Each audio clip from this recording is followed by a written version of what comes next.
Between aging and busy lifestyles, many women struggle with maintaining their physical and mental wellness. At Aquavita Concierge Healthcare Services for Women, we can help you revitalize your health and reclaim your life. We start from within by balancing your hormones, allowing your body to achieve and maintain desired weight goals. We also specialize in peptide therapies, regenerative medicine, sexual health, and aesthetics in our state-of-the-art facilities. Feel better, look better, live better at Aquavita. Visit aquavitality.com and begin your journey today.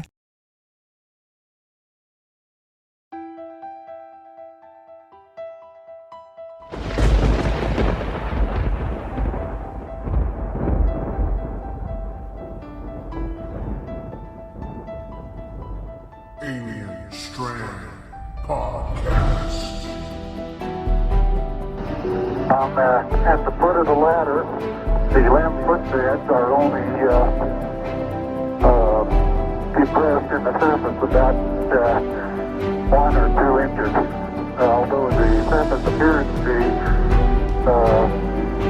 very, very fine grained as you get close to it. It's almost like a powder.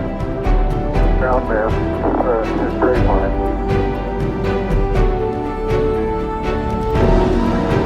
And then step off the lamp now.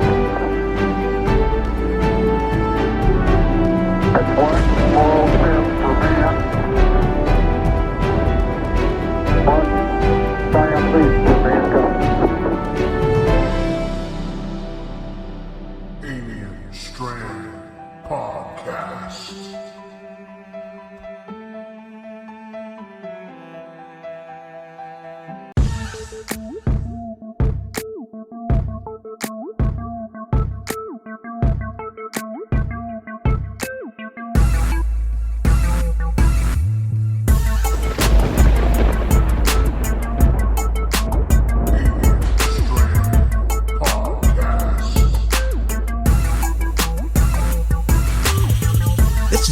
Transfer from Dockside Media, and you're listening to Alien Strand Podcast with Donald Ledesma. For the dopest paranormal documentaries this side of the Milky Way, visit DocksideMedia.com for links to all our films on major streaming platforms. Till next time, keep on keeping on. Hi, everybody. Welcome to another episode of Alien Strand Podcast. I'm your host, Donald Ledesma, and welcome to today's show. This is going to be a Thanksgiving holiday show here. We haven't been on for about 3 months due to the making of The Middle. Yeah, that's our documentary that's going to be coming out here pretty soon. Actually, it's out for pre-release right now on ledsfilms.com. We'll have a link to that page on this podcast after we're done today. But you know, today's episode, it's a pre-recorded episode that myself and Terry Linch did the other night. And I wanted to get it out on this platform because we did it on YouTube Live. But there was a lot of really good information on there that you can get from this podcast. And it's number 81. And we talked about UFOs and in depth, you know, what they're about and about the propulsion systems and, you know, all that good stuff that comes along with it, you know, how these things fly, right? So, of course, we pre-recorded it, of course, and it's on YouTube. So if you go to our YouTube page, they're on Alien Strand. Just look for Alien Strand there on YouTube. Please subscribe. Hit a like and hit the bell, okay? Because we've been going live a lot there lately. And the only reason is because, you know, we need to get 1,000 subscribers. And once we get 1,000 subscribers, we're able to put the documentary, The Middle, on that platform, okay, on YouTube. So you'll be able to watch it there. You know, being an independent filmmaker, it's just a little hard to get your stories and stuff out there because, you know, being independent, it's a low budget. In other words, the film is not low budget quality. I can tell you that 100%. We've released it to about 20 or more folks out there, and you know, we've gotten 5-star reviews all the way. I haven't heard not one bad review from it. Just by the way it was filmed, the quality, everything.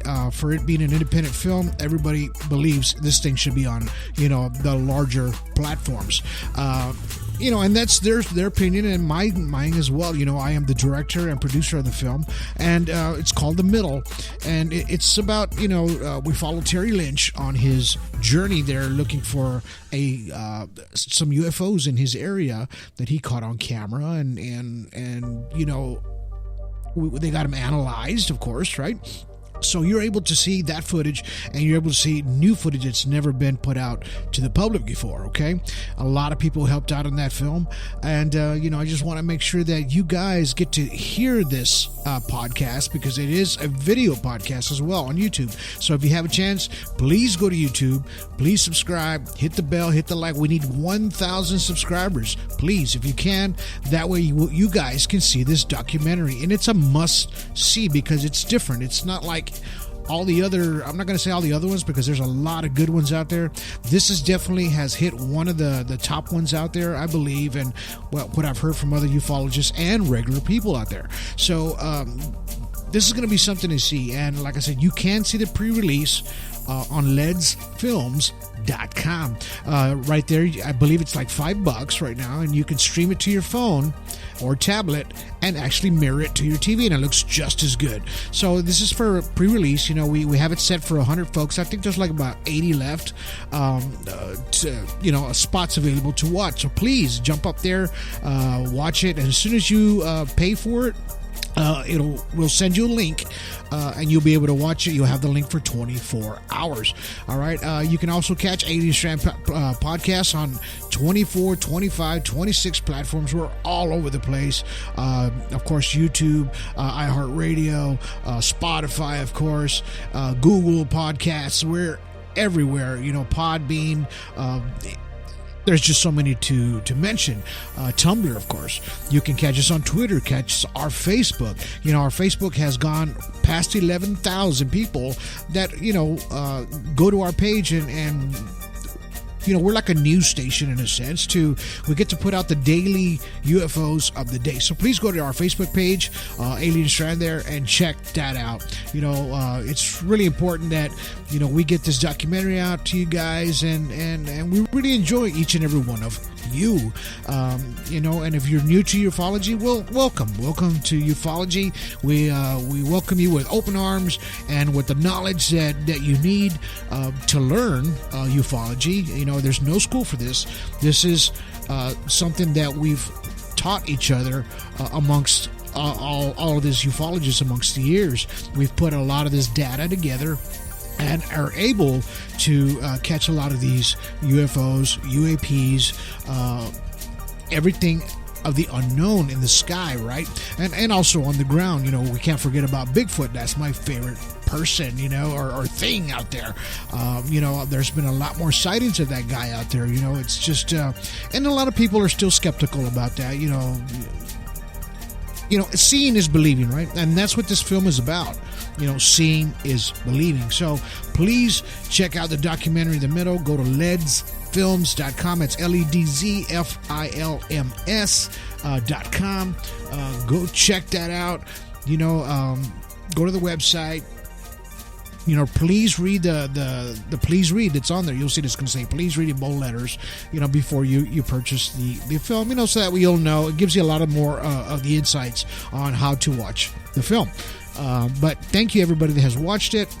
Like I said, we have Mr. Michael Beavers did a review on it. He's got the theory with Mike Beavers on UFOs over UFO.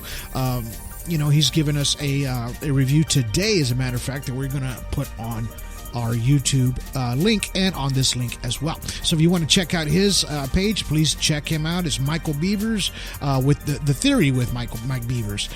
Really good guy, humble person, love that guy, and just thanks to everybody for just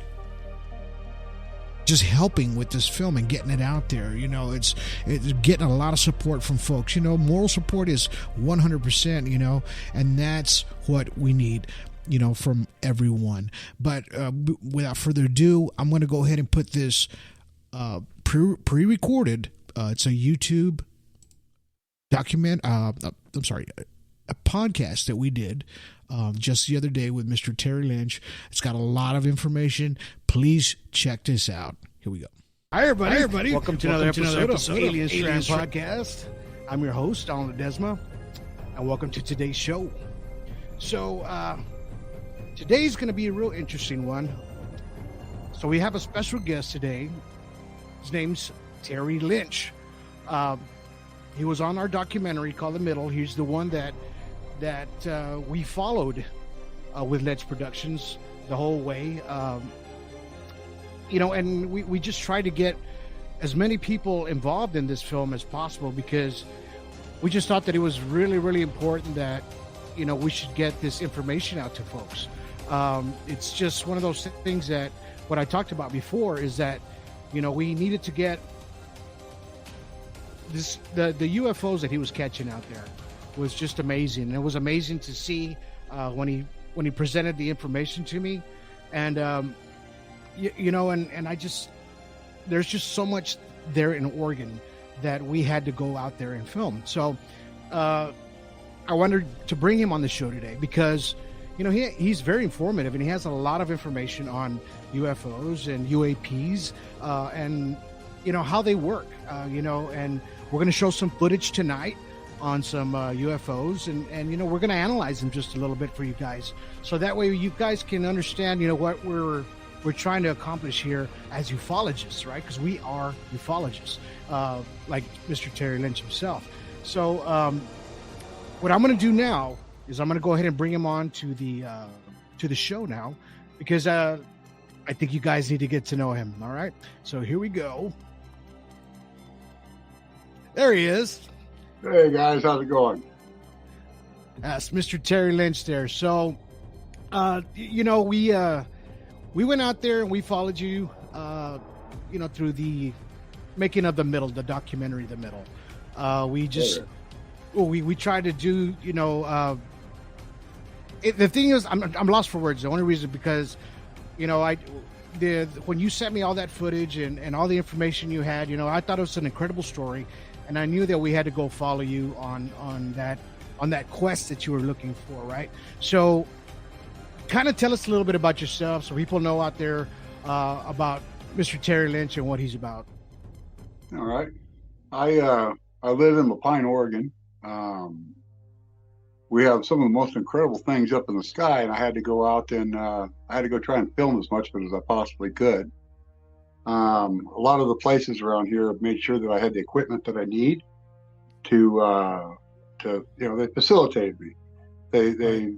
I would buy things at a discount. This is how I bought all my equipment. Anybody can do this. You can go, I got almost all I've got a Nikon over on this side that I bought at a thrift store in the Sun River area. Turns out it's a really nice Nikon P500. It shoots video and slow motion and all kinds of fun stuff. Got it for $65 in a thrift store. Wow. You can pick up the equipment that you need if you look for it, and then you can go out and do this stuff yourself. The area that I'm in, I work in a local lumber yard.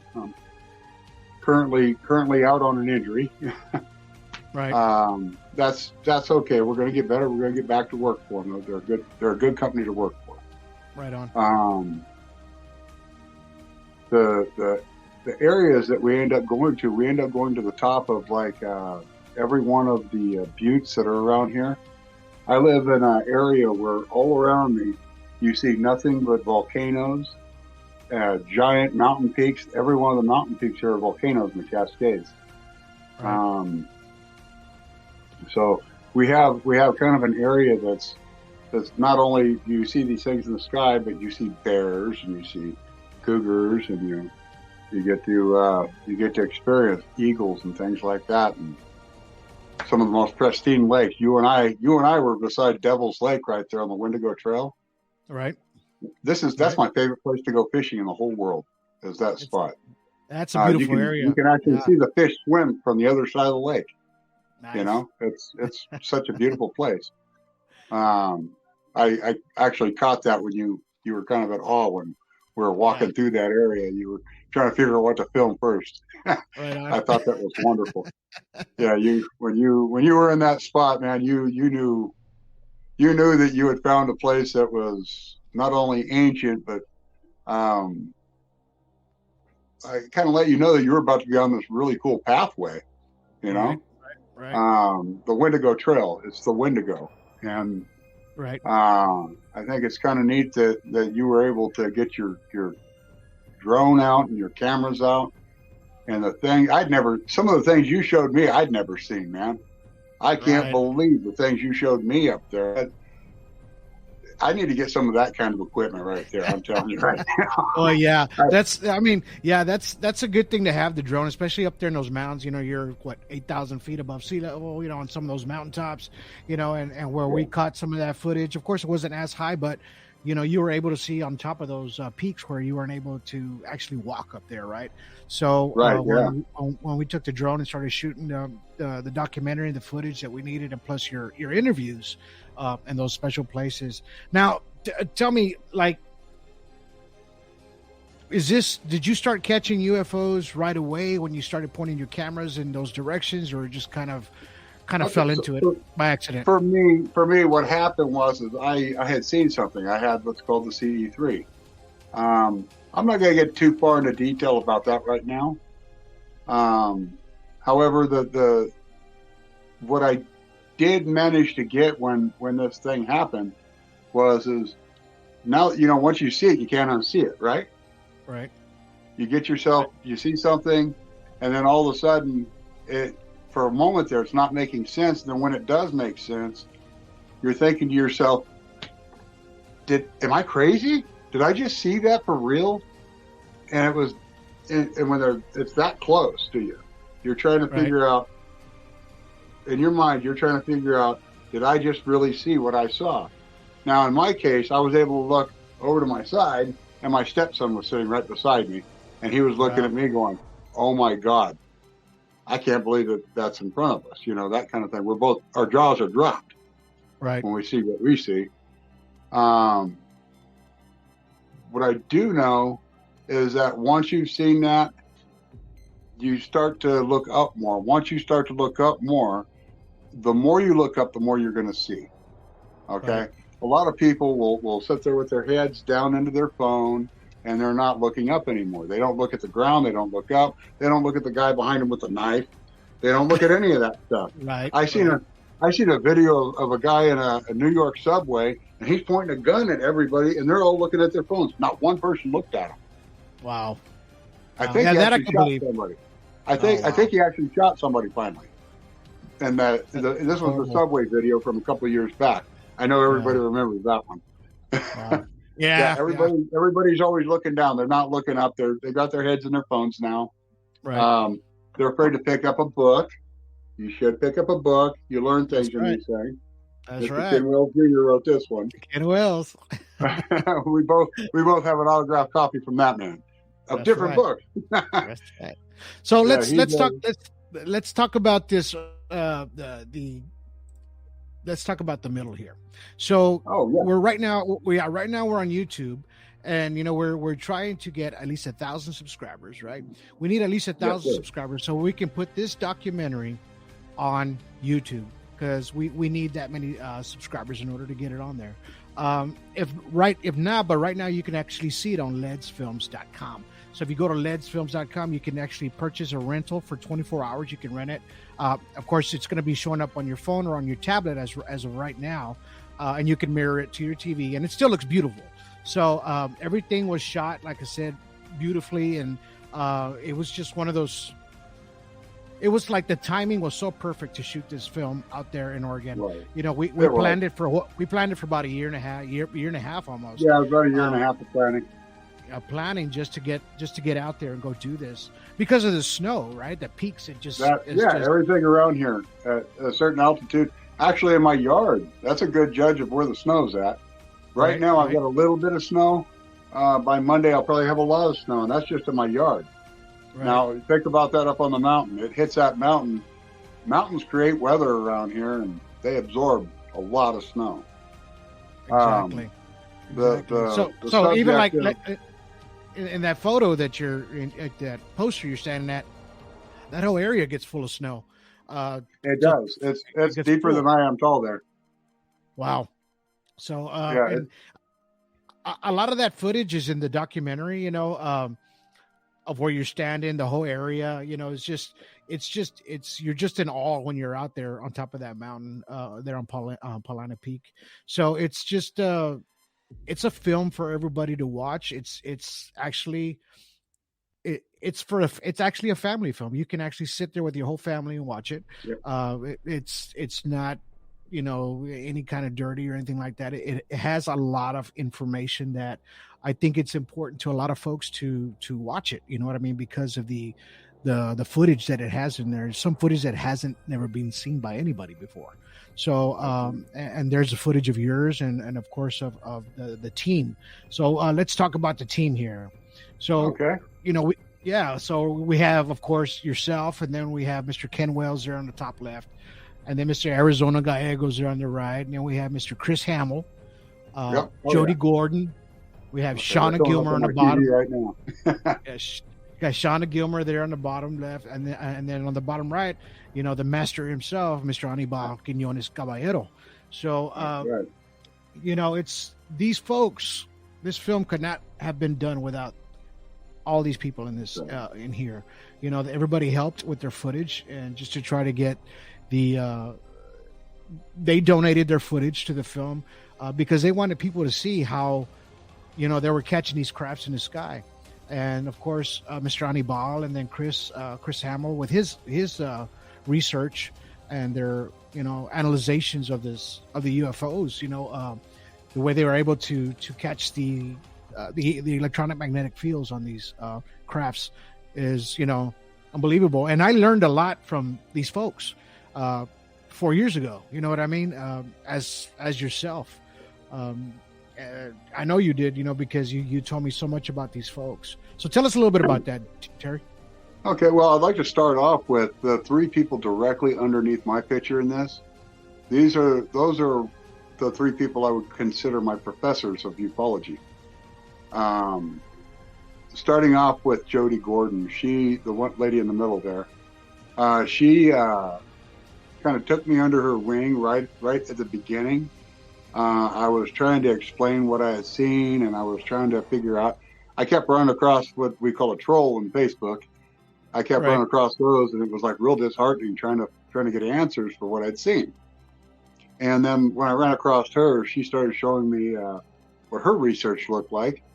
Now, she doesn't consider herself a researcher. She doesn't consider herself a ufologist, any of it. Right. She is one of the best in the damn world, by the way. I know.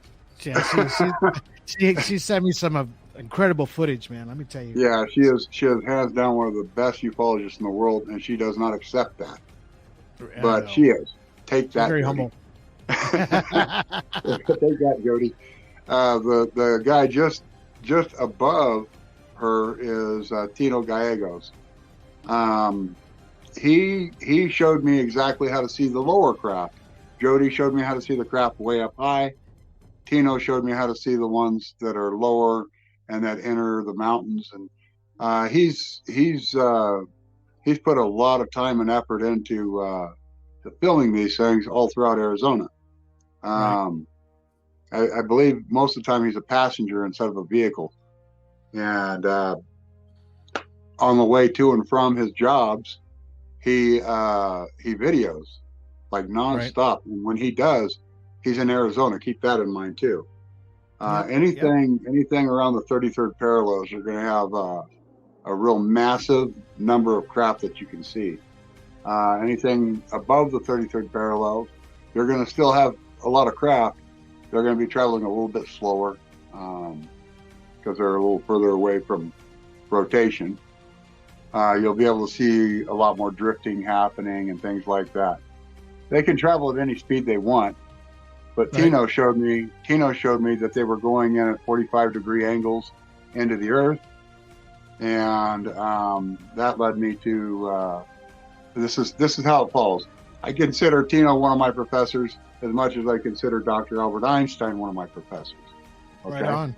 Yeah. Anybody can read anything and everything that Dr. Einstein put out. He's not going to write any more, so it's easy to read it all. Right. In this case, what Tino Gallegos was showing me was the craft using what's called the Rosen Bridge, and the Rosen Bridge is think of space overlapping, and there being a hole here and a hole here. What they're doing is they're opening up a portal, and Dr. Nathaniel Rosen and Dr. Albert Einstein came up with this idea of wormholes, and they called it the Rosen Bridge. What happens is they use the exact amount of mass or energy that they need. They've got their mass and whatever their superconductive craft is, and they're just punching right through. I think they're just doing it with speed. Okay. Right. I'd have to be on the craft with them to know exactly what they're doing. Right. But I am seeing the footage of them going into the Earth, and I'm also seeing footage of them coming out of the Earth. And I've got my own.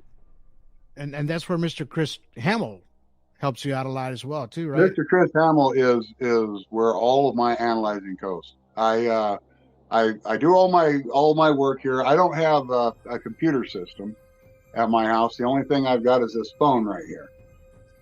So I don't even have a laptop. I don't have anything like that.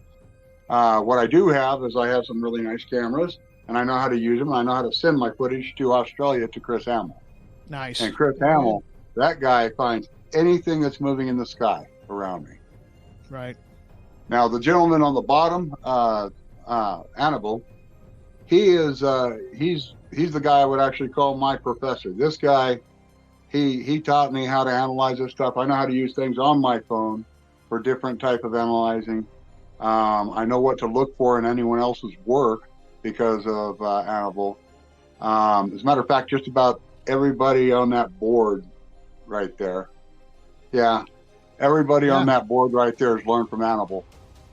He's the doctor of this stuff. I'm telling you right now. Yep. If there was ever somebody named a doctor in ufology, it'd be Annabelle. Well, he'll be on our next. He's going to be on our next documentary. That's for sure. So as far as an interview, and we're going to get him on the next one. Then we have Mrs. Shauna Gilmer here on the bottom left. You know, she's real interesting. She sees these things on a nightly basis. They go over her home, they hover over her home, they hover in her home. She ends up with all kinds of supernatural stuff that takes place around her. It's kind of it's kind of weird. I mean, she can actually feel when the magnetic flux tubes are going over. She can feel skin burning on the inside. You know, like microwaves hit her or something. Yeah. She feels this stuff and she sees this stuff. She goes out and she films it the second it starts. It's kind of like she feels it in her skin. She goes outside and she starts videoing the sky and she starts getting craft everywhere. Yep. I saw her last podcast that she did, and she talks about that, how it burns her from the inside out. As it's like microwave. It's like a microwave. Yeah, that's what she was talking about. Now let's talk about. Did you miss your deadline to renew your Medicaid coverage? You can still send your completed annual review form to Healthy Connections Medicaid. You may be assigned to another health plan, but you can ask to come back to First Choice within 60 days of renewed Medicaid eligibility. It's your family. It's your choice. First Choice is the right choice. Renew and choose us. Visit selecthealthofsc.com/renew to learn more. Between aging and busy lifestyles, many women struggle with maintaining their physical and mental wellness. At Aquavita Concierge Healthcare Services for Women, we can help you revitalize your health and reclaim your life. We start from within by balancing your hormones, allowing your body to achieve and maintain desired weight goals. We also specialize in peptide therapies, regenerative medicine, sexual health, and aesthetics in our state-of-the-art facilities. Feel better, look better, live better. At Aquavita, visit aquavitality.com and begin your journey today. Did you miss your deadline to renew your Medicaid coverage? You can still send your completed annual review form to Healthy Connections Medicaid. You may be assigned to another health plan, but you can ask to come back to First Choice within 60 days of renewed Medicaid eligibility. It's your family. It's your choice. First Choice is the right choice. Renew and choose us. Visit selecthealthofsc.com/renew to learn more. Let's talk about. Oh, here you go, right here. Mr. Ken Wells Jr. here.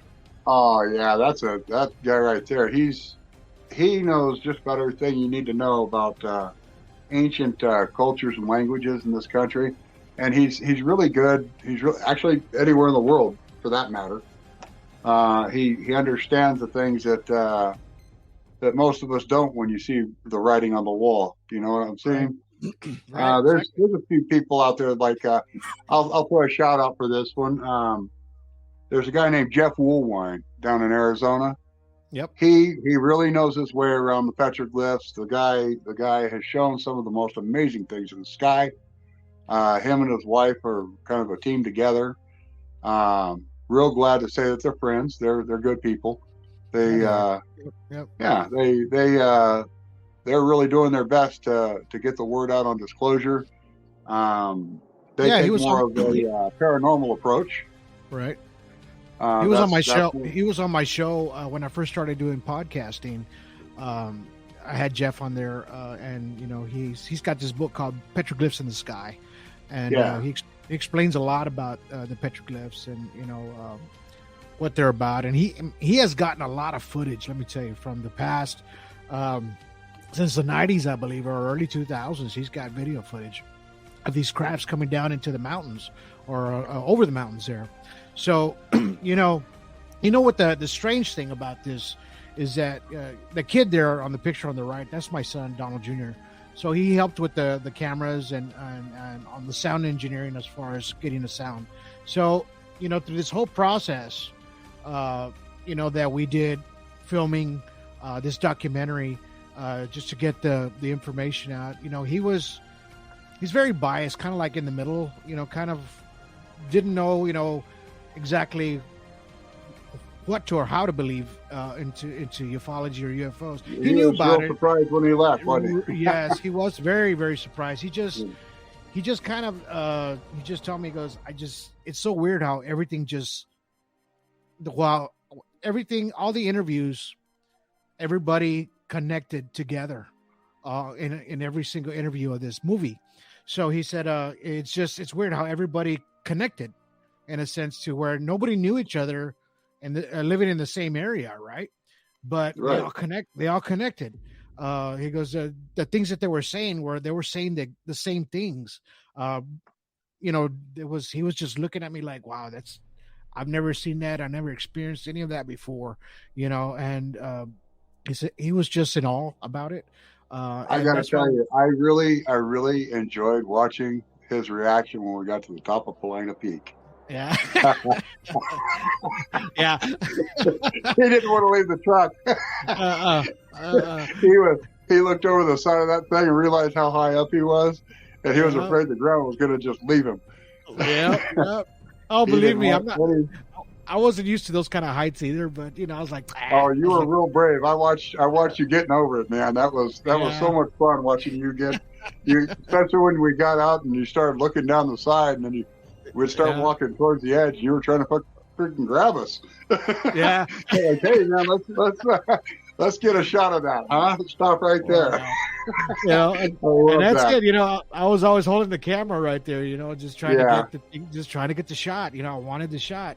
You know, because the direction that I was trying to point this at is you know, I had the whole idea in my head just to put this all together and get it into a good story. You know what I mean? So, and that was the hard part, man. That was the hard part of putting it all together. So, you know, I wanted everybody to Ken Wills Jr., by the way. Oh yeah, this guy right here. Here's mine right here. There you go. Here's mine, Ken Wells Jr. You know what? That guy, he is a very humble person. You know, he's down to earth, beautiful person. You know, inside and out. You know, he treated us like mi casa es su casa. You know what I mean? So did you. Yeah. You know, and everybody on this film was so humble. You know, it was amazing how everybody was just like, you know, forthcoming, and they're like just, you know, buying us lunches and dinners, and you know, so we can get. I'm really looking forward to our next project together. You know, we got so much more to cover up here. Me too. We'll go more in depth on the Wendigo Trail up there, and what more there is. We'll check out some of the spots that are there. There's balancing rocks. There's canyons. There's all kinds of more glyphs and everything on the way through this. There's painted hills and things that you need to see out there too. That location is off the John Day River area and in the John Day Basin. And that's also where we've been having a lot of right here in Oregon. You can actually look all this up. It's on our local newses everywhere. Where we've been having cattle mutilations that are taking place just a few hundred miles from my place. We're also having cattle mutilation take place south of us, pretty much in a straight line south of that location, but it's more into the Christmas Valley area and out past that way. So I'm going to try and get me and my team, Jonathan Mitchell and his son Mason. Yep. Mason, and we're gonna get out there and we're gonna try and get some footage of the areas. I've got friends off in the John Day area that are checking with some of the ranchers down there to see if we can get some stories from them. Right on. So we're trying to get that kind of permission and approval still. Well, we'll be there next year for sure. I mean, absolutely, sure. Absolutely. And I want to try and find some really good locations that if we go out there with your cameras and your drone, that possibly we'll get some of these craft going in the sides of these canyons. Terry, I got to be honest with you. I got over 10 to 12 hours of footage altogether. You know what I mean? That's with all the interviews, everything out there. I have not yet been able to stop and look to see if I catch any craft in any of those, like when we're filming. So I guarantee you there's going to be something in there. Oh yeah, there is, especially from the top of that mountain that you were on. If you aim towards that sky even for a minute, you had something. That's a fact. That place that we were located, it's called the Cascadia Guides. Okay, I named it the Cascadia Guides. It's in the middle of the Cascades, and she's looking straight at Mount Shasta, and he's looking straight at Mount Adams. Yep. These things, what we had discovered was about 2011 they surfaced. Yep. The whole area was completely covered in volcanic material, sand and loam and all kinds of stuff up there. And if you remember that picture where I'm standing there, the snow is usually about that high or higher. Wow. So what happens is it's called mass wasting. Okay. I took a couple college courses in geology. We'll just go with this. Nice. Okay. So it's called mass wasting. And what happens is the debris, everything that's kind of at any kind of angle on top of a mountain, eventually everything makes it to the ocean. Okay. Through our streams, a big rock turns into a small grain of sand by the time it hits the ocean. Right. Okay. That's how mass wasting works. What's happened here is the snow and the ice compacts on it like a glacier, of course, and it grabs onto little particles. As it melts off, it takes them. And then did this over time and over time and over time. And before you know it, you've got this thing sticking out just like a sore thumb. And we're going to end up with a lot more of these things. The more rain and the more cold winters and heavy snows that we have around these parts, you're going to start seeing more of these things appear. And if you think about it and you see something like this, think about aiming. You're looking at this big thing. That's your big distraction. That's making you look down. Look up. It's something that they're using as a guide. They're using it as a stop sign, street sign, whatever you want to call it. I have video proof. It's in the documentary. I have proof that they know that exists and that it belongs to them. Right. That was one of the biggest things that we put into that documentary. And that's what it's about. Yeah, that they know that's there and it's theirs, not ours. It's theirs. Right. So exactly. You'll when you get to see the documentary, you'll see exactly what we're talking about. These things are ancient, and while we were up there, it turns out we made another discovery about this in particular geoglyph. Right. There was other things there we didn't know was there, but we were able to take my team and us. We were able to get measurements on the whole thing and document it. I'm glad I was there, though. I'm glad I was there. I'm glad I was there with the camera. Perfect. That was perfect. Because I was able to catch your reaction to seeing that you had never seen before. Yeah, so, it really caught me off guard, man. When I saw that, I was almost dumbfounded. I mean, it shocked me. I thought I'd seen everything that was up there. I had been looking at every bit of satellite footage, and I never paid that close attention to it. If I would have looked at old satellite footage from the original, from when it first uncovered, there's a lot more to it. It almost looks like it's been some of the things on it's been moved around. A little bit. I would have to say some of it may be moved around, some of it may be recovered, probably covered up. What I will say is in 2011, if you look at the top of the area, you'll notice that it's solid white. There's no debris field of anything. Right. And after 2011, after everything started washing off from around these stones, you got this whole debris field everywhere, everywhere in this spot. Yeah. Nobody carried this stuff there. Nobody carried that stuff to this spot. And to top it all off, you got these perfect. The measurements are like perfect. It's almost like they form a pyramid, just the way they're sitting.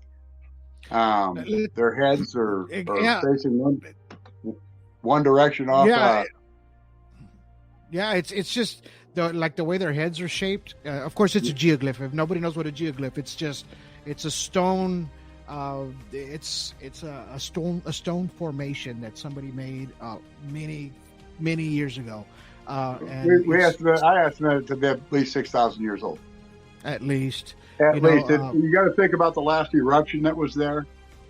Okay, there was an eruption there with that big on Paulina Peak. There's a big rip on the top there where it's nothing but obsidian that just flowed out. So right. I'm thinking that was 6,000 years ago that happened. Mm-hmm. The eruption from that probably blew everything, all that debris and everything up right up on top of that and covered it. Yep. Yeah, and covered it. And then after about 6,000 years of rain and snow, it finally uncovered again. Right. And it was, who knows if it was there, how much longer it could have been there before that. I'm just saying that this is when it got covered up. I don't know how old it is. Right. It got covered up 6,000 years ago. And it got uncovered. It got uncovered. Yeah. I'm sure it's shocking the heck out of a lot of people in aircraft going over that spot. Well, when people see the documentary, when you see this documentary, you're going to be able to see this geoglyph. And it's huge. It's a huge geoglyph over the side of this mountain.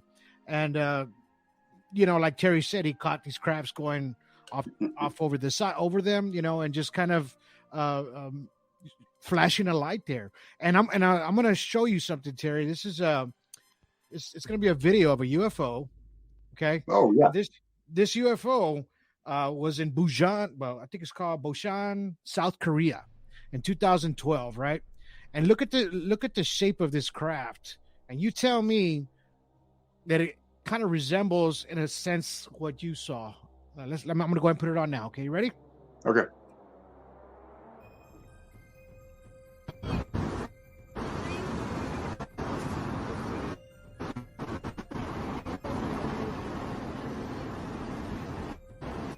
Yeah, that's the Tic Tac craft right there. Yeah, I've got footage of one just like this. Flying right over the top of Paulina Peak. I've got it's that I put one of these into the documentary, I think. Yeah. Here's the slow motion.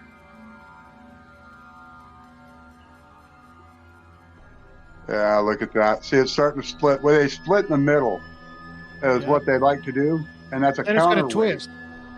Yeah. Look at that. Yeah. You can see the power source. You can see the flux tubes. I can actually see this with my eyes without it being. You can Yeah. Okay, stop right there. You see the basket around it? You can kind of see a basket. You see things sticking up the top. You see stuff sticking out the bottom. They're almost invisible to your eyes, but you see it. And what that is that's called a magnetic flux basket. Okay? And those tubes are going up the ionosphere and down to the Earth, which is mostly made of magnetite. Thank you for the geology course, Dad. Anyway, the Earth, being a large magnet that spins, it creates a lot of energy and a lot of static energy for these things to be able to play on from the bottom. So they're running back and forth. We understand this because you could take like a balloon, rub it on your head, you take some nylon or something, you can throw it out there, and it'll hover over it because of the static. Okay, the static.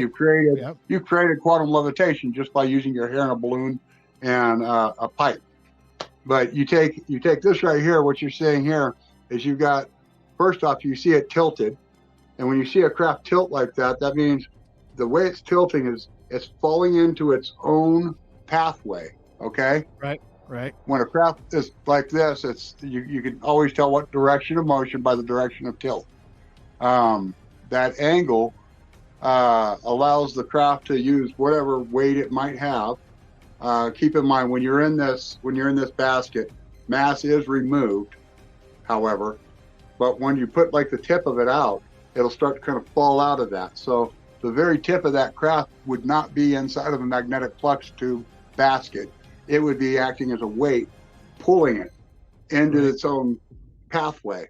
Now, you also take those magnetic flux tubes and you run a tone down them like D1 sharp, and now you've got yourself a propulsion system.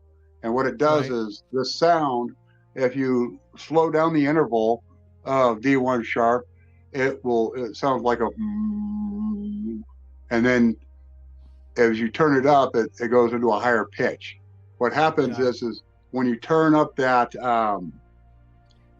when you turn up the intervals off D1 sharp running down the magnetic flux tubes, it'll speed the craft up like as fast as, my speed that I caught them so far was 22 miles a second. That's 79,200 miles an hour. Now keep in mind, whenever anything enters into our atmosphere, it comes in at about 17,000 miles an hour. Like space shuttles, satellites falling into the ocean, big rocks hurling towards the Yucatan. Yeah. A big one. That might be a bad example. That one killed a lot of stuff. Yeah, anyway, these craft, what they do is they can move on those intervals of sound, running up and down those flux tubes, and they can release the bottom one. So when they get to, say, like they're down between the 33rd parallel to 0.0 down to the 33rd parallel, like down past Peru and all that. Anyway, in those locations, if they pick up to a certain altitude, this is the mind blower, guys. If they get to a certain altitude, what they do is they release the bottom magnetic flux tube. Okay? The Earth is spinning at 733 miles an hour. And they're gone at 733 miles an hour. It doesn't matter. It doesn't really matter how big something is. If it's moving at 733 miles an hour and you blink, it's going to go past you. You won't even know it was there. And if it's silent, well, it's going to go past you even better. So what happens is, and this is the mind blower part, the craft is staying still and the world is turning. Okay? The craft just lets go and it's holding on to the magnetic flux tube on the top. The world does its rotation and it'll bring them back at 733. So they can move anywhere they want at 733 miles an hour just by releasing the bottom flux tube. If they want to go to other places, they engage the other portion of their propulsion system, which I also call that magnetic repulsion, the speed of a repulsion. Think about how fast a magnet flips if you put it on the repulse. It's instant, just like that. Right. Okay, so these things are moving with, I just gave you 3 different forms of propulsion that these craft use. They use earth rotation, they use D1 sharp, an interval, and they use magnetic repulsion. Okay. Okay, We use all the same stuff. We have trains that lift up and bullet trains that lift up on a magnetic track, and they aren't going as fast as these things. But we're learning these things as we're moving along, and science is starting to catch on to it. And I'm not talking about the science where the government is. They already know all this stuff. They probably already got the same equipment. Okay, right. They can't keep looking at it and say we can't build it.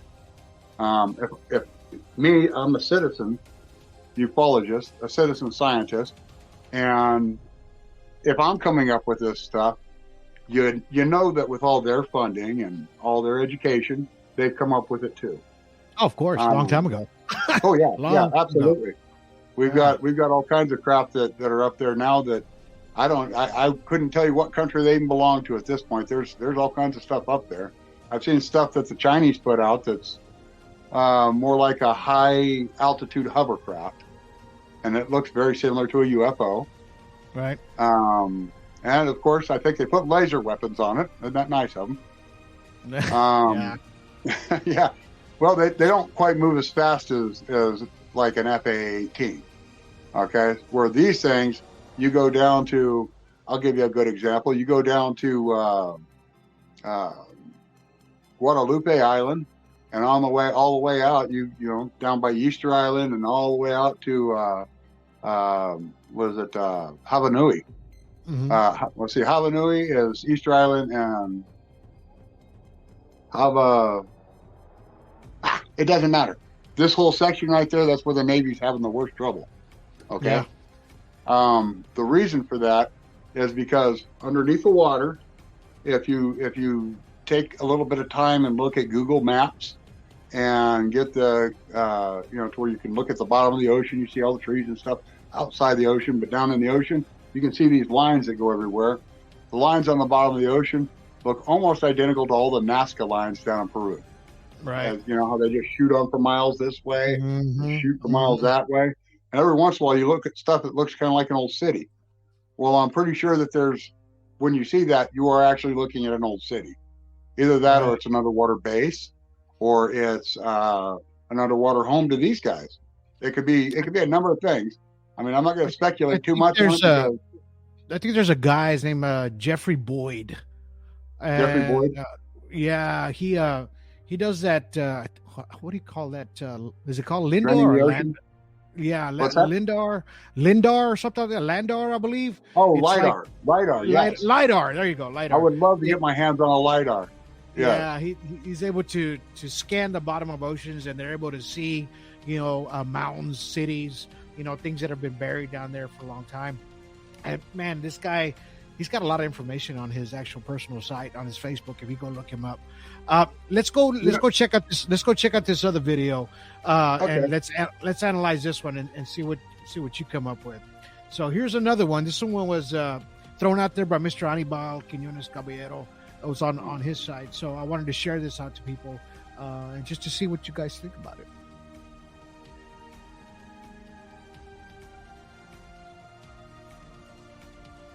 What's the easiest choice you can make? Window instead of middle seat? Picking a vendor who sends a great gift basket? Outsourcing business tasks you hate? What about selling with Shopify? Whether you're selling a little or a lot, Shopify helps you do your thing, however you cha-ching. Shopify is the global commerce platform that helps you sell at every stage of your business. From the launch your online shop stage to the first real-life store stage, all the way to the did we just hit 1 million orders stage? Shopify's there to help you grow. Whether you're selling scented soap or offering outdoor outfits, Shopify helps you sell. Wherever and whatever you're selling, Shopify's got you covered. Sign up for a $1 per month trial period at shopify.com/try. Go to shopify.com/try now to grow your business, no matter what stage you're in. Shopify.com/try. It is Ryan here, and I have a question for you. What do you do when you win? Like, are you a fist pumper, a woohooer, a hand clapper, a high fiver? I kind of like the high five, but if you want to hone in on those winning moves, check out Chumba Casino. At ChumbaCasino.com, choose from hundreds of social casino style games for your chance to redeem serious cash prizes. There are new game releases weekly, plus free daily bonuses. So don't wait. Start having the most fun ever at ChumbaCasino.com. No purchase necessary. VGW Group. Void where prohibited by law. See terms and conditions. 18+. All right, that's a classic UFO right there. Yep. That's There's no sound, but you know, they're on the video. But there's, you can see the power source right there lit up. There's stop footage of what you're seeing right on the side. Yeah. And this You one see almost directly looks like a underneath top it? hat, sort It of. kind of does. Do you see underneath Yeah. it? It's got it looks like 3, maybe 4 amplifiers on the bottom of it. That right there with support. Right there. Yeah. Yeah, it does. You It see looks a lot like right a there. top hat. Yep. You see you can see it underneath the bottom. You could, And you see the power support up in the Almost- top there where it's all hot in the middle. mm-hmm. Yeah, look at that. That's okay. So it's got a bunch of on the bottom. It's got the amplifiers that are on the bottom to project the D1 sharp to the ground, as well as the magnetic repulse. That's basically what you're getting here. If we were to put a filter on that thing, you would see it's the magnetic basket around it right there. Hold. Yeah. There was a magnetic basket. You could clearly see it as it was going around the craft. It almost has like that shape of where it has the little those little round balls underneath. Yes, those are the amplifiers. It has 4 of them. This one has 4 of them. Yeah. If you look at it. Yeah, that's the amplifiers underneath the bottom of it, pushing the. Dr. Bob Lazar calls those an amplifier for element 1.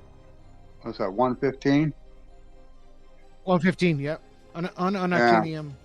Yeah, unactinium. Or the Russians made one called Moscovium. But they didn't have they didn't have it quite right. Wow, look at that craft. Is that going into the earth or is it going past that hill? It's going past the hill. It's going over the mountain. It's going past the hill to the other side. Okay. Yep. So anyway, the Russians didn't have the isotopes correct.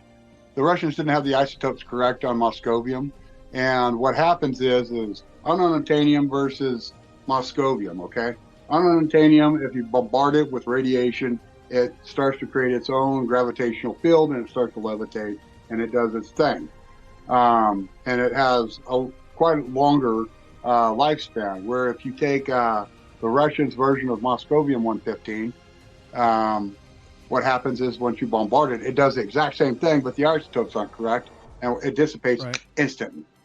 So you get the same thing, it's just an instant dissipation, and they can't create enough material or fuel to justify using Moscovium. They would have to. They're going to have to locate and find a source of ununatanium versus Moscovium, or they're going to need to let somebody like Dr. Lazar or somebody else mess with the isotopes until they can get the exact mixture that they need, put it into a smoke test, and then they watch to see what happens through the smoke test, how it shoots off and throws its radioactive particles in what direction.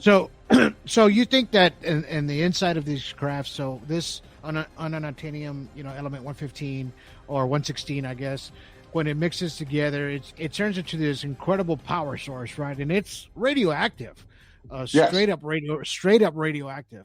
So Absolutely. That's why and I talk about this a lot on my podcast, that people get burned, or they get too close to these crafts when they're sitting on the ground, or they can actually touch the craft until it actually lifts up.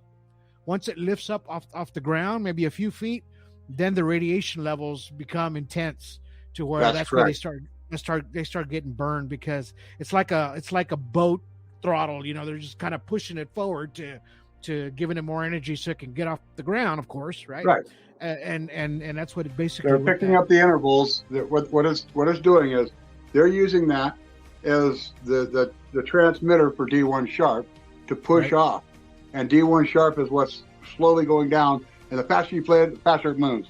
The higher the interval, the faster it moves, and it gives these frequencies using the ununobtainium, using D1 sharp, and you're and it's walking like a footprint, right down the magnetic flux tube. It's like a footprint hitting the ground. No matter how high up they go, it's still hitting the ground.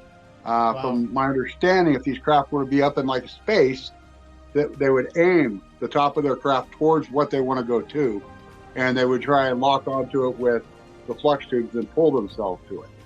You see? Okay, nice. That's how the craft would possibly work on that side of it.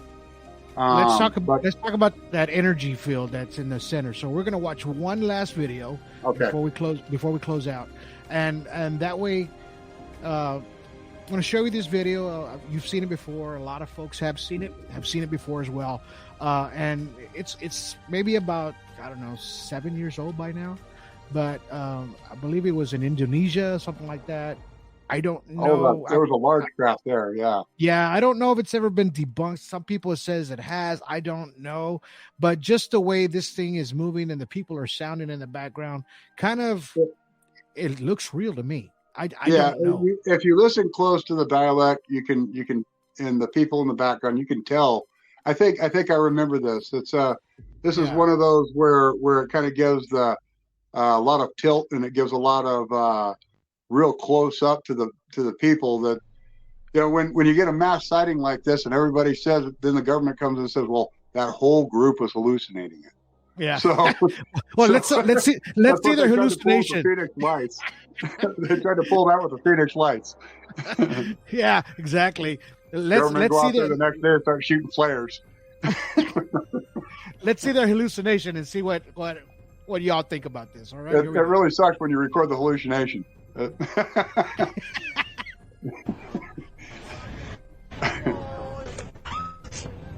it is.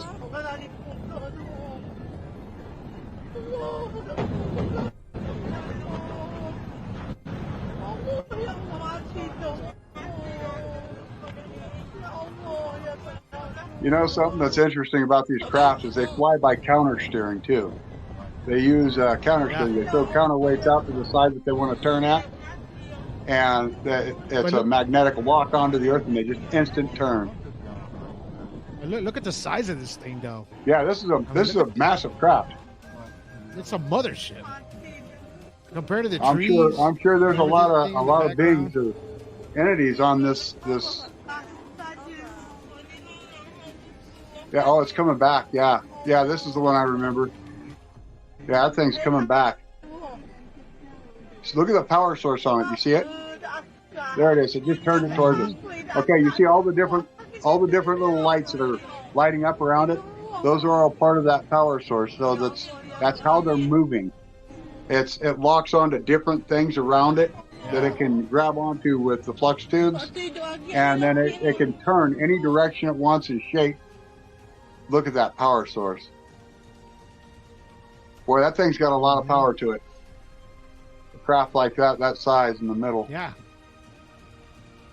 I mean, when I first saw this video, all those years ago, it blew me away, and it was all over the place, but of course, a lot of people weren't really into ufology just yet. It just barely started taking off here past couple of years because of all the History Channel, the UFOs and all the little documentaries that people are coming out with. Is actually getting people interested in this subject.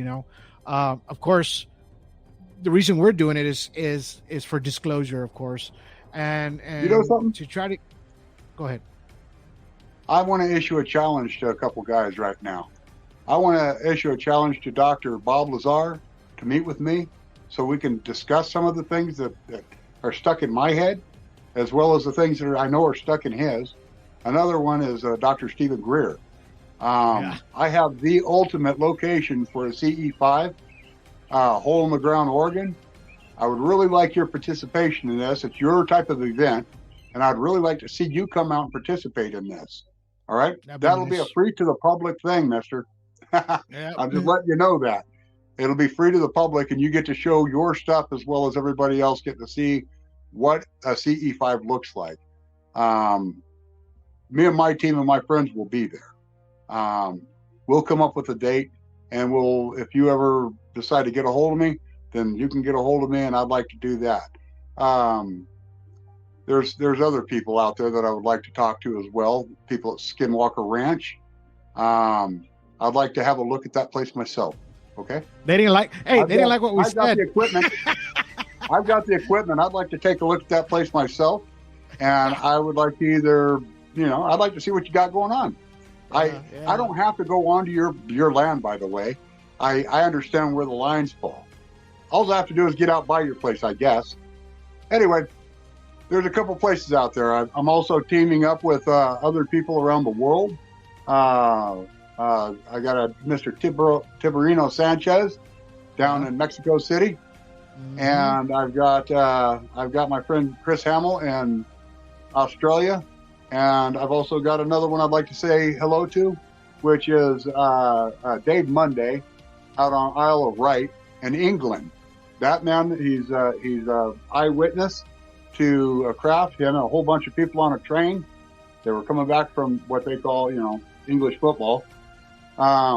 Anyway, there's a lot of people out there that we're tied in with and we're learning a lot from every day. And I wanted to make sure that those guys got a good shout out too. And Mr. Paul Wilburn out there, who helps out a lot. Oh, with Paul Strand. Wilburn. Yeah, that guy right there. He's die-hard Alien Strand. Yes, he is. Yes, Alien Strand. So let's go ahead and we need 1,000 subscribers. So if you guys are watching right now, you like our content, please like and hit a like there, subscribe, hit the little bell. So when we go on live again, you'll get a notification, that we'll be live. But if you want to see the documentary, it's a pre-release. Go to ledsfilms.com. It's LEDZ films.com. You'll be able to see the pre-release there, and that's for mirroring. So you can mirror it from your phone to your tablet, onto your TV, and you know what? It looks beautiful on there. I'd like to thank everybody for helping us making this film, and my wife Kelly Green for helping shooting my part of the film. And here, that's, I don't know how you guys do it. I'm better behind the camera than I am in front of the camera. So I think you did great on the camera. Yeah, it took about 10 tries. You do a really good job. It took about, but Kelly, we were laughing. She was trying not to make me laugh when I was doing it, but it was just, we're like that with each other. When we film each other and stuff on these things. And it's just, we have a great time doing it. But I like to thank everybody for helping us with putting this film together, and I like to thank everybody that's already seen the film. Plus, we have Mr. Mike Beavers from UFOs Over UFO. He's going to be, we sent him the film, and he's going to give us a review on it. He's writing about it, and it's going to be on his YouTube channel. So we'll put a link on for his YouTube channel on this actual podcast today on YouTube, so that way you guys can go check him out as well. But Mr. Terry Linch, thank you, brother, for being on the show today.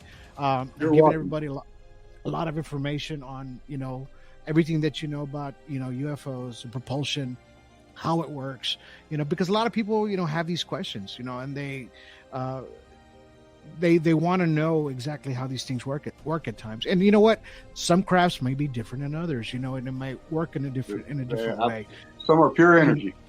Yeah, exactly. So, and that's up to us or people out there that have their boots on the ground like you do every day, trying to catch these UFOs in the sky. I'm always scanning the skies myself, keeping my camera ready. I caught one 2 years ago. It was a really nice one, and I had it analyzed by Anibal and Jody, and, and I've seen a lot of them, myself. So it's one of those things that, by me getting my boots on the ground, it means by interviewing people, getting the knowledge of what they experienced, and that's what this film is about those people as well as yourself, so they can understand exactly what you saw and what you experienced, and it shows it on film. But Terry, thank you for being on the show today. Really appreciate you, out there in La Pine, Oregon, right? That's right. The fine order, sir. USA. Right on. All right, brother. Well, I'll go ahead and let you go, but thank you for being on the show. And, we'll do another one here shortly. And I think the next person I'm going to have is Cindy Grigsby. She's going to be coming on. She caught some really good stuff out there. So we're going to have her next coming on, here in about a week. So that's going to be a really nice show as well. But again, thank you, brother, for being on the show today. And we'll talk to you again. I'm looking forward to it. I'm looking forward to everybody seeing the middle. Right on. Yeah. We'll talk to you later. Alien Strand. All right. Well, I hope you guys enjoyed this podcast, this episode. It was live on YouTube.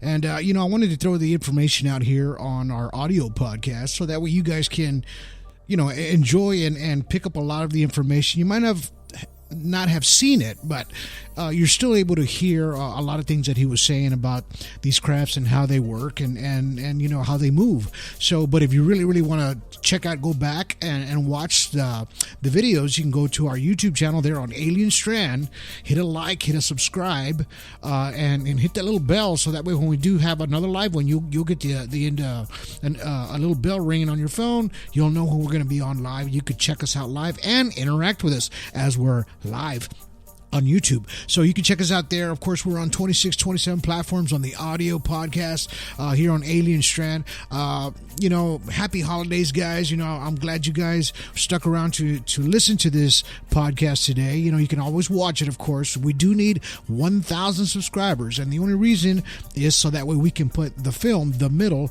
on our YouTube page there on Alien Strand. All right, check them out, and also check out Led's Productions.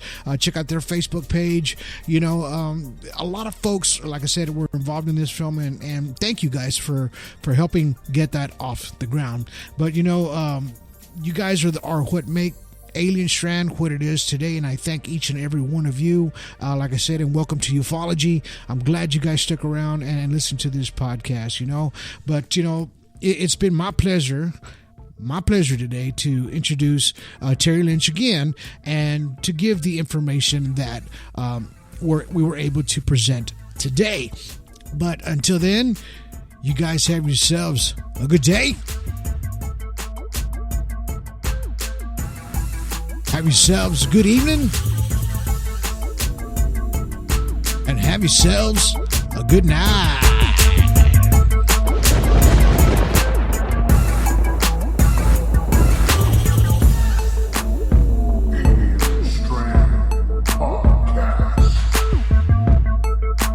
Hi, this is Kelly Green with Realty Executives, Coastal Bend in Corpus Christi, Texas.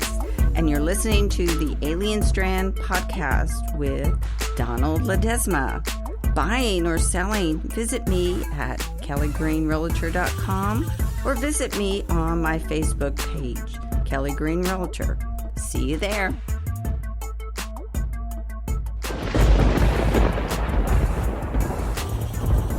Alien Strand Podcast.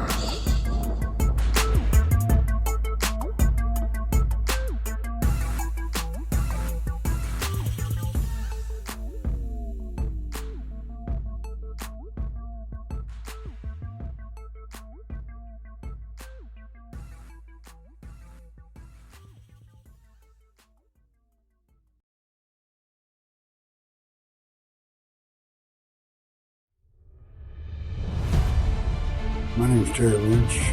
I'm with Oregon Ufology. I found myself searching for a passageway one day. And that passageway leads right across the complete section of the Cascades, which I'm sitting in front of at the moment. On top of one peak. I want to make sure that everybody sees the type of things that we find in the process of research for ufology. I have located a couple that's sitting here on the top of Blind Peak. She's facing south. He's facing north. The Middle, Cascadia Guides, a Led's production, in conjunction with Alien Strand Films.